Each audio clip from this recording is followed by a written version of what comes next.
రాష్ట్రంలోనే 3వ స్థానంలో ఉన్న తిరుపతిలోని ఇందిరా ప్రియదర్శిని కూరగాయల మార్కెట్ను త్వరలో అప్గ్రేడ్ చేసేలా ఆధునీకరిస్తామని ఎమ్మెల్యే ఆరణి శ్రీనివాసులు తెలిపారు. ఇందిరా ప్రియదర్శిని కూరగాయల మార్కెట్ నూతన టెండర్దారులు ఉదయం పూజ చేసి ప్రారంభించారు. ఈ ప్రారంభోత్సవ కార్యక్రమానికి Tirupati MLA Arani Srinivasulu, deputy mayor RC Munikrishna ముఖ్య అతిథులుగా హాజరయ్యారు. తిరుపతిలోని ఇందిరా ప్రియదర్శిని కూరగాయల మార్కెట్ టెండర్ పారదర్శకంగా నిర్వహించామని, గతంలో ఎన్నడూ లేని విధంగా 4.81 కోట్లతో టెండర్ దక్కించుకున్నారని ఎమ్మెల్యే ఆరణి తెలిపారు. మార్కెట్లో నాణ్యమైన కూరగాయలను వినియోగదారులకు అందించాలని, అలాగే మార్కెట్లో ఏవైనా సమస్యలుంటే తమ దృష్టికి తీసుకొచ్చిన వెంటనే పరిష్కరిస్తామని ఎమ్మెల్యే హామీ ఇచ్చారు.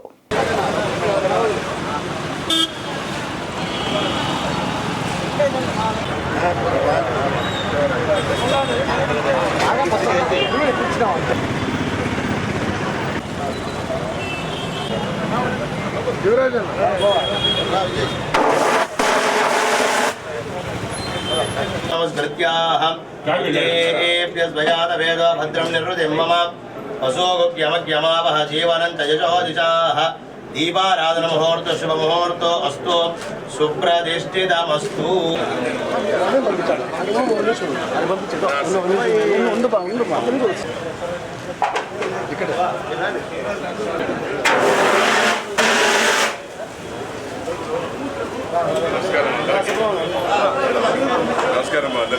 वीट्टफलप्रदायिकाय नमो नमः.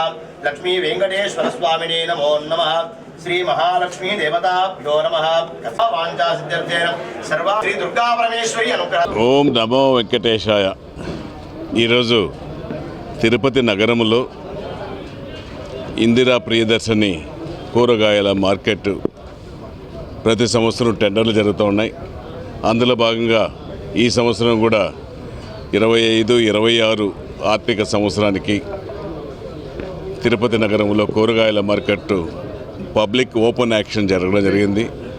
ఈ యాక్షన్ కూడా పారదర్శకంగా జరగడం జరిగింది. ఇది మొత్తం 4,76,00,000 రూపాయలకు టెండర్ పాడి అధికంగా మన యువరాజు అదేవిధంగా మన కన్నారెడ్డి వీళ్ళు ఈ యొక్క మార్కెట్ని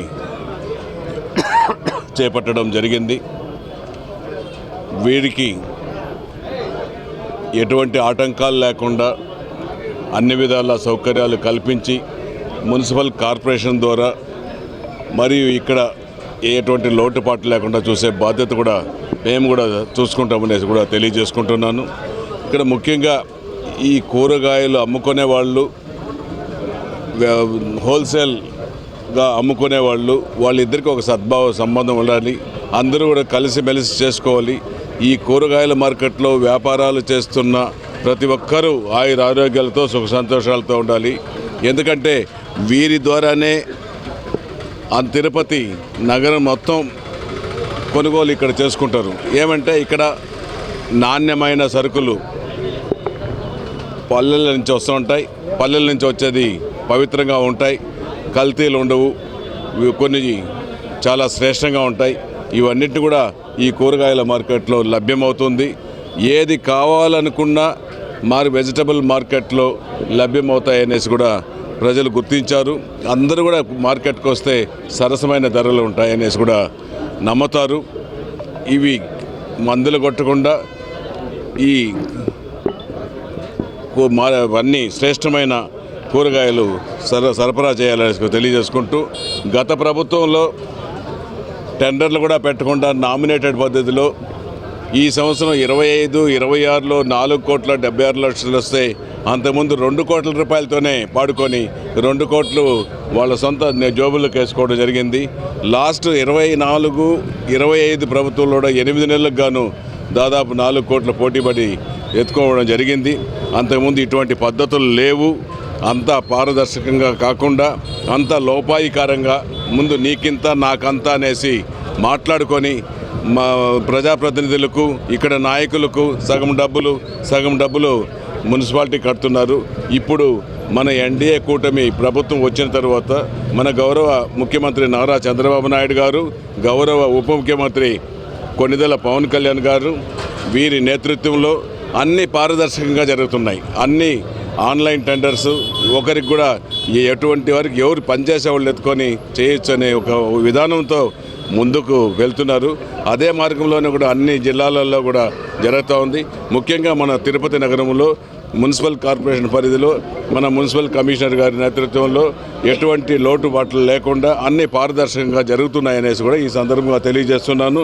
అంతేకాకుండా ఈ మార్కెట్లో ఎక్కడ కూడా కానీ గేటుకు ఈ సంబంధించి ఈ మార్కెట్ విలువలకు సంబంధించి ఎంత రుసుముంటే అంతే వసూలు చేయాలి, అన్నీ పారదర్శకంగా చేసుకోవాలనేసి కూడా మరొకసారి తెలియజేసుకుంటూ, ఏది ఏమైనా ఈ మార్కెట్ నడిపిస్తున్న యాజమాన్యానికి అందరూ కూడా సహకరించాలనేసి కూడా మరొకసారి మిమ్మల్ని కోరుకుంటూ ఈరోజు ఈ 1వ తారీఖు నుంచి కూడా ఇది ప్రారంభించడం జరుగుతూ ఉందనేసి కూడా తెలియజేస్తున్నా.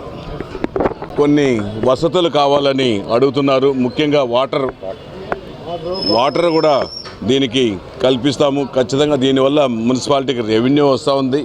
ముఖ్యంగా దీనిపైన వాటర్ ఫెసిలిటీ, వాటరే కాదు ఇంకా ఏమైనా మరుగుదొడ్లు, యూరినల్స్, ఏదైనా వాటరు, ఇవన్నింటినీ కూడా లైటింగు, పారిశుభ్రత, రోజు క్లీనింగు, ఇవన్నీ కూడా రోజుకు 2 సార్లు క్లీనింగ్ చేసే బాధ్యత కూడా తీసుకుంటామనేసి కూడా మార్కెట్ని సుందరంగా తీర్చిదిద్దుతాం.